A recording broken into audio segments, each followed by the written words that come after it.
A América do Sul deve estar unida, independente de questões políticas e ideológicas. Pelo menos essa foi a fala do Lula e uma revitalização e uma volta do bloco político na Sul.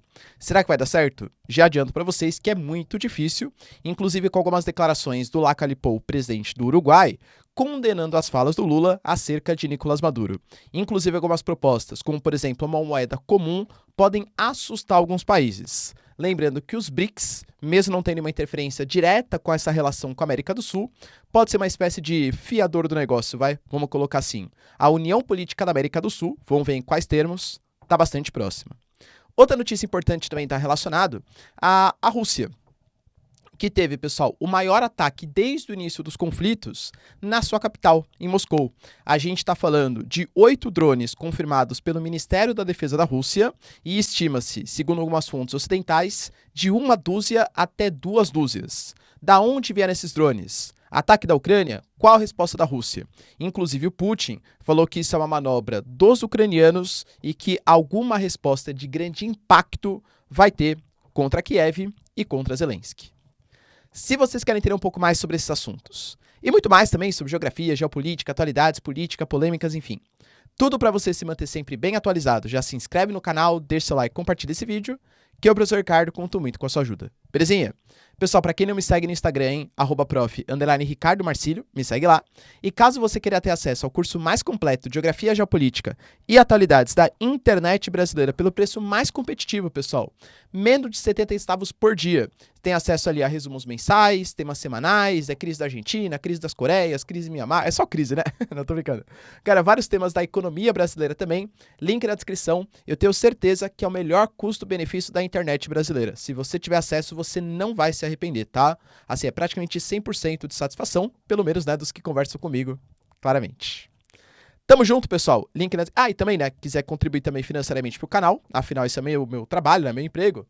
Pessoal, seja membro, que isso ajuda bastante, ou uma contribuição também via chave Pix. Tamo junto? Então bora lá pro vídeo, ó. Ontem, pessoal, a gente gravou um vídeo, que inclusive até ficou um pouco mais longo que comum, né? Falando aí sobre a reunião entre Nicolás Maduro e Lula. A gente analisou as questões geopolíticas envolvidas, tal, né? Mas isso fazia parte de um programa maior, que não era só a vinda do Maduro pro Brasil, mas a vinda de todos os líderes sul-americanos em direção ao território brasileiro. Eu diria para vocês que dos mais impactantes, a única que não veio foi a Dina Boluarte por questões muito internas ao Peru. O Peru é um país que passa por uma crise política, institucional, de credibilidade gigantesca. Lembrem, né? A gente até gravou vídeo aqui à época. O Pedro Castilho, ele anunciou um golpe, o Congresso, o Ministério Público, a oposição não aceitou um golpe e deu um golpe para evitar um golpe. Aliás, o Peru, infelizmente, né?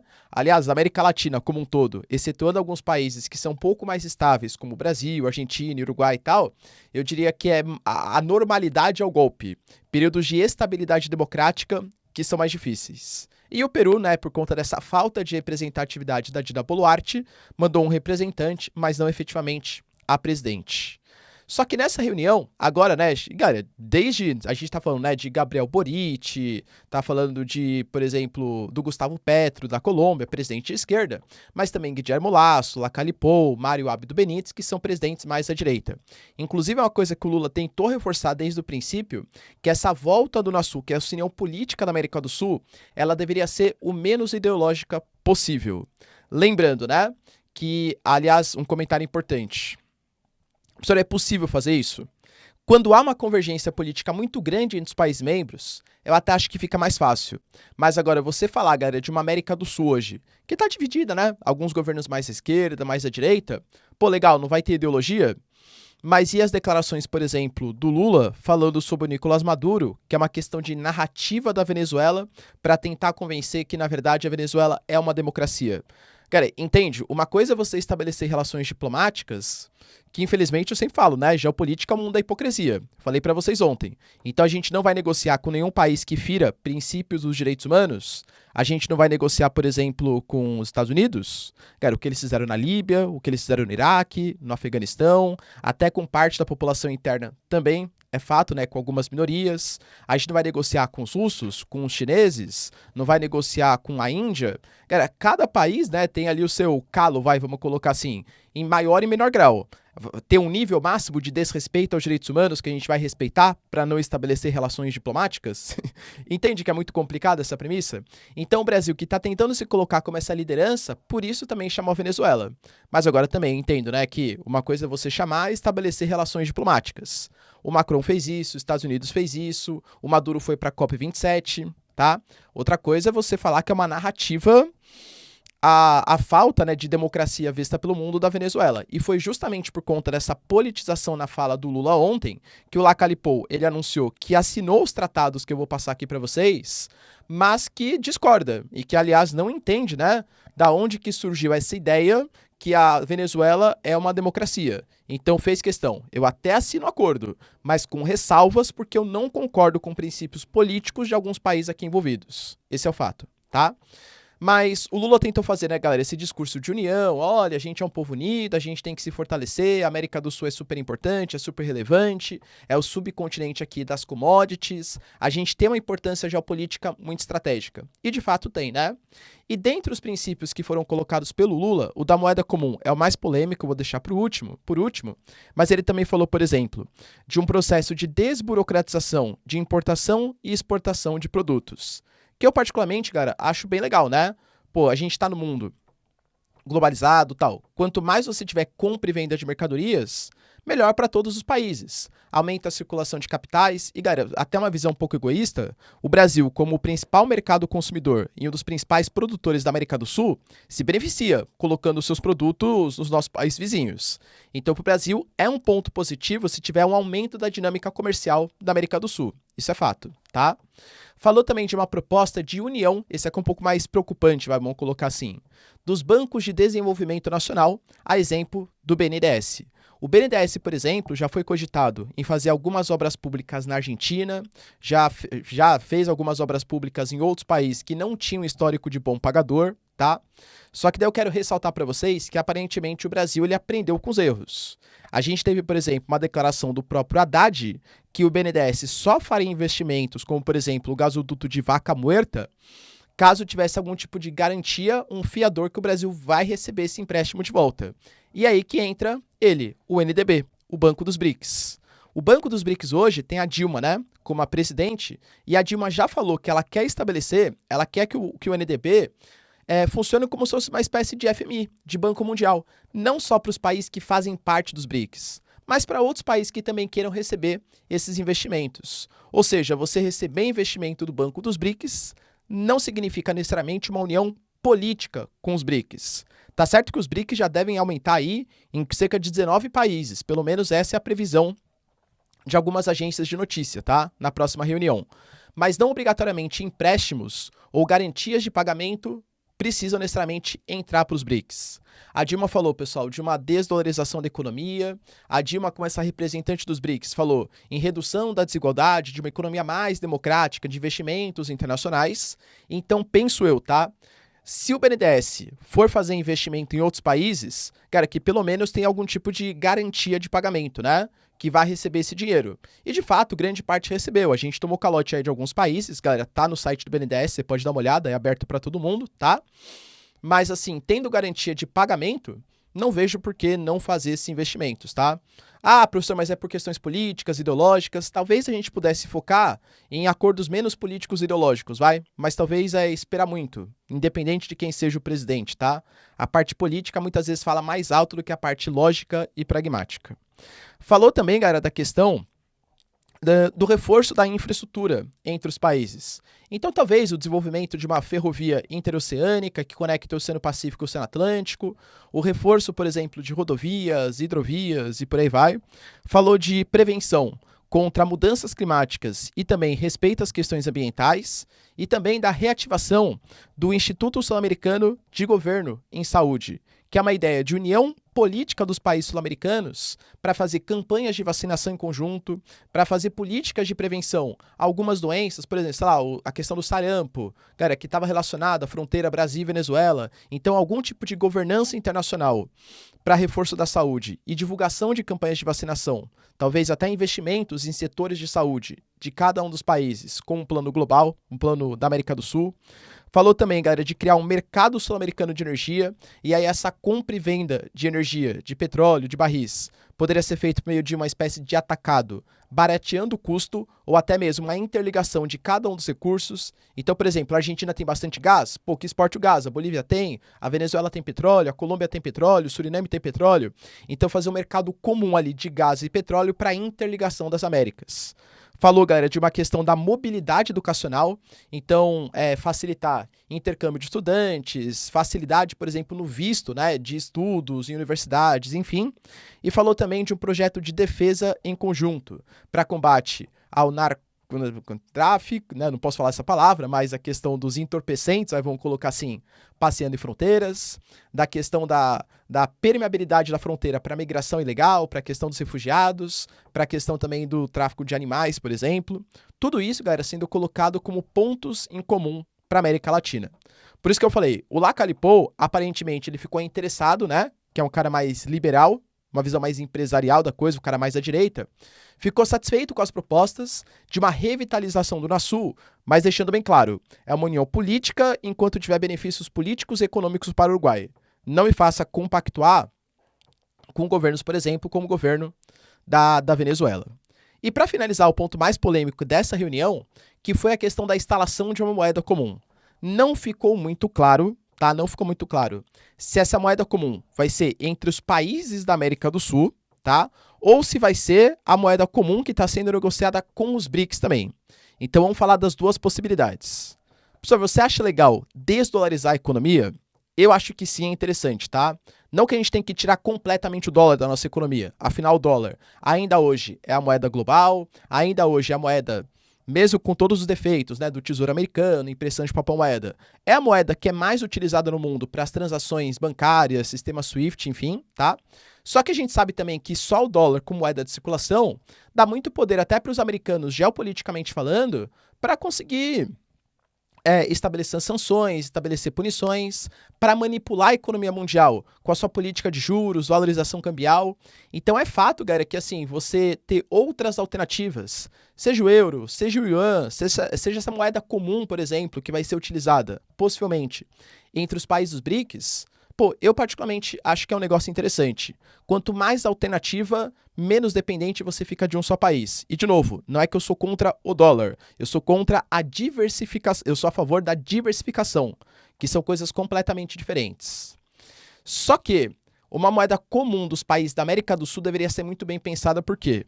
A gente não está falando, vamos ser sinceros aqui, né, de grandes potências políticas e econômicas, né, internacionais. A gente está falando de países como Bolívia, Peru, né, enfim, Equador, países que não são muito reconhecidos pelo seu histórico de bom pagamento, de credibilidade financeira. Então, essa moeda comum não é moeda única, tá? São coisas diferentes. Não é que vai unificar as moedas da América do Sul, se essa for a proposta, América do Sul. É uma moeda comum para transações econômicas. Eu costumo comparar, galera, male, hein? Imagina que você vai na festa junina. Ao invés de você pagar em R$10, você compra a fichinha no caixa e a fichinha é a moeda que você usa para comprar, sei lá, o seu churro, o seu pastel, né? Mais ou menos essa ideia. É uma moeda comum para transações financeiras para não depender do dólar. A questão é, primeiro, qual vai ser o valor dessa moeda? Vou imaginar, por exemplo, hoje o Brasil ele tem uma relação comercial positiva com a América do Sul. Passa o primeiro mês, a gente acumula essa moeda comum. Passa o segundo mês, acumulamos a moeda comum. Galera, depois de um ano, a gente vai estar cheio dessa moeda comum utilizada pela América do Sul. Vamos fazer o que com ela? Porque só a América do Sul aceita. Você entende que ela tem baixa aceitação no mercado internacional? Por isso que eu particularmente não acho interessante fazer uma moeda comum somente com os países da América do Sul. Muito menos se fosse só com a Argentina, né? A tal da Sur. Agora, se a gente fala de uma moeda comum dos BRICS e a América do Sul utilizando essa moeda, aí o papo já muda. Cara, a gente está falando de moedas que a China vai utilizar, que a Rússia vai utilizar, que a Índia vai utilizar, que a África do Sul vai utilizar, possivelmente com a entrada de novos membros. Indonésia, Egito, Arábia Saudita, Irã, Equador, sei lá quais são os países, a Argentina, né? Sei lá quais são os países que vão utilizar essa moeda no futuro, mas aí já dá um pouco mais de confiança, porque você não vai estar sujeito a um comércio local. Você vai poder utilizar essa moeda que vai ter muito mais credibilidade, porque são países gigantescos utilizando, como a China, em nível global. E aí, o que você acha? Moeda comum só da América do Sul é interessante? E moeda comum com os BRICS e a América do Sul utilizando essa moeda comum? Deixa nos comentários que eu quero saber a sua opinião. E outra notícia, galera, que movimentou a geopolítica internacional, aliás, uma notícia bastante, eu diria, surpreendente, vamos colocar assim. A Rússia, pela primeira vez desde o início dos conflitos, excetuando os ataques com drones que aconteceram no Kremlin, tá? Mas foi atacado com drones. E aí, a gente não sabe exatamente quantos foram. Parte da mídia ocidental está garantindo que foram de 12 a 24 drones, tá? Enquanto a gente tem o Ministério da Defesa da Rússia garantindo que foram 8 drones. E todos esses 8 drones, eles foram destruídos, interceptados pelo Pantsir S ou por I-3 por guerra eletrônica. Mas todos eles foram neutralizados. A Rússia divulgou algumas imagens, né, de prédios sendo atacados, de janelas destruídas, e aparentemente, pelas fotos, o drone que foi utilizado é um drone de fabricação, ou que é muito fabricado, né, na Ucrânia, que é o drone UJ-22. Esse drone, ele tem capacidade sim, aparentemente, tá, pessoal, de percorrer mais de 450 quilômetros, que é exatamente a fronteira do que hoje é a Ucrânia, para onde está Moscou. Então o ataque poderia vir de Moscou, mas convenhamos com um drone passear 450 quilômetros em período de guerra sem ser destruído pela Rússia é um pouco preocupante, convenhamos. Ah, professor, mas ele veio de dentro da Ucrânia. Pô, esse drone, para ele conseguir levantar voo aí, estima-se mais ou menos 100 metros de pista aí, né? Para ele conseguir pegar o impulso para conseguir sobrevoar. No meio do território da Rússia, e ninguém percebeu isso, aonde está o serviço de inteligência da Rússia? Da onde que veio esse drone? É um inside job, ou seja, são russos que estão colaborando com o governo ucraniano, ou foi a própria Ucrânia? Cara, a Ucrânia disse que não tem nada a ver com isso. Aliás, falou que gostou dos ataques, mas não tem nada a ver com esse processo, tá? Que foi uma questão interna da Rússia. Existem algumas hipóteses. A gente pode falar que foram os ucranianos, mas não querem admitir. Porque, lembrando, os Estados Unidos, a Europa, deu grande parte desses armamentos, mas com a condição prévia que a Ucrânia não atacasse o território da Rússia, ou pelo menos publicamente fala isso, claro. Podem ter sido sabotadores da própria Rússia, ou seja, um trabalho interno da Rússia, e a Ucrânia de fato não sabia, ou pelo menos não realizou os ataques, ou pode ter sido um ataque de bandeira falsa para colocar em terror a população. Olha, estão atacando até Moscou, a gente precisa tomar algum tipo de atitude mais forte. Todas as cartas estão sobre a mesa. A questão é que a gente não sabe, mas tanto Putin como Shoigu, como Peskov, deram declarações, pessoal, no sentido de falar que a Ucrânia começou o conflito atacando a população em Donbass e agora a Ucrânia está começando um novo conflito mais forte atacando a população na Rússia. O Putin falou que foi um atentado, terror, né? Enfim, não posso falar aqui no YouTube, tá? O bairro que foi atacado, um dos drones, né, é Rubliovki, que é um bairro, inclusive, que, segundo as denúncias da própria mídia da Rússia, fica mais ou menos a 10 minutos do local de moradia do Putin e de outras lideranças, como, por exemplo, o próprio Medvedev. Então, a Rússia está lidando isso como um ataque terror dos ucranianos. E o Putin prometeu uma resposta. Como será a resposta? De novo, a gente ainda não sabe, tá? Mas, ao mesmo tempo, vale lembrar, galera. E até o Putin falou, tá? Isso mostra as táticas da Ucrânia nos seus ataques, já que a Ucrânia claramente atacou bairro residencial. O intuito da Ucrânia era atacar civis. A Rússia não faz isso, só ataca pontos de infraestrutura militar. Inclusive, até utilizou o exemplo, falando que a Rússia atacou a questão de 2 dias atrás a sede da inteligência militar da Ucrânia e atacou, inclusive, com um grande sucesso. Essa informação não foi confirmada pela Ucrânia e também convenhamos, não é verdade que a Rússia só atacou pontos de infraestrutura militar. Galera, já teve ataques sim, em áreas de civis, em áreas de hospitais e tal, né? Convenhamos, não existe bonzinho, né, na guerra entre Rússia e Ucrânia. E vale lembrar também, pessoal, que a Rússia também realizou ataques. Inclusive a terceira leva de drones nas últimas 24 horas e estimam-se 28 drones nesse último ataque em Kiev, tá? Inclusive à luz do dia, em áreas mais movimentadas, tal. Nesse momento a Ucrânia está tentando recrutar mais armamento, inclusive está numa negociação com as lideranças dos Países Baixos para fazer uma coalizão dos caças, está querendo conseguir mísseis de longa distância, assim como Storm Shadow, também da Alemanha, para reforçar o seu ataque. O contra-ataque dos ucranianos era, para começar, no final de maio, começo de junho, por enquanto não começou, pelo menos não de maneira mais intensa.